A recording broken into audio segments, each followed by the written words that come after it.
Ça va être comique cette story time. Je vais vous le faire, hein, comme d'habitude. Story time.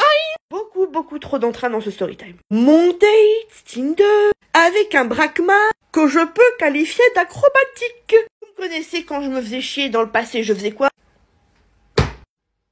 J'allais sur Tinder. Ah, Tinder, le premier round de ma vie. Comme d'habitude, à cause de mon crétin de père qui m'a créé un énorme manque affectif, je recherchais comme ça des queues de ci de là pour satisfaire ce manque. Et je tombe sur un jeune homme qui était pas spécialement beau. Mais bon, quand vous avez la dalle, honnêtement, est-ce que vous avez chipoté sur la beauté du gars? Non. On match et tout, je swipe right et on commence à discuter. Alors moi, très vite, je lui ai fait comprendre que j'étais là pour une consommation sur place ou à emporter. Et il m'a dit ok, vas-y, il était dans la même vibe. Où est-ce qu'on s'est retrouvés d'après vous? Parce que maintenant vous avez chez moi, on s'est retrouvés chez moi. On a fait comme tous les gens qui vont avoir un rapport fou. Tu commences à mettre la télé, tu regardes un truc, ça se rapproche, ça fait des câlins, blablabla. Puis on arrive au moment de la consommation. Et mon Dieu, si j'avais su ce que j'allais avoir dans ma vie, j'aurais peut-être pas signé tout de suite. Je m'en vais dégrafer son pantalon. Déjà, le brachmar tout à fait sympathique. On s'est présenté, on a fait connaissance. Il y avait une bonne vibe, il était tout à fait charmant. Bien sûr, j'ai fait ma part du marché. J'ai pignolé allègrement le salsifis de ce monsieur. Et alors là, on s'est lancé dans des joyeusetés. J'ai fait mon cardio pour la semaine, à ce moment-là. Il m'attrape, il m'a foutu.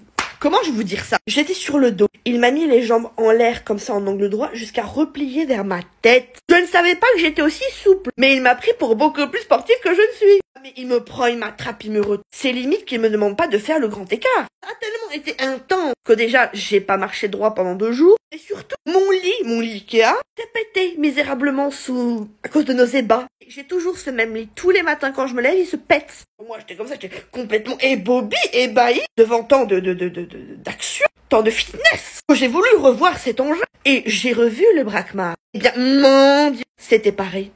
C'était pareil. Une relation de qualité. Il m'a tringlé, c'est le cas de le dire. Petit détail qui a son importance. Comment je vais vous dire ça? La substance du brachmar, à sa sortie, était épaisse. Une crème anglaise, mais qui a trop pris, vous voyez? En fait, je vous le dis parce que ça m'avait choqué. C'est pas liquide comme la plupart des mecs. Non, c'était épais. C'était de la crème hydratante pour les mains. Ça m'avait beaucoup interloqué. Puis j'ai appris, après, dans le futur, que c'est souvent dû à l'alimentation du gars que la semence change. Enfin voilà, vous la vouliez, vous l'avez.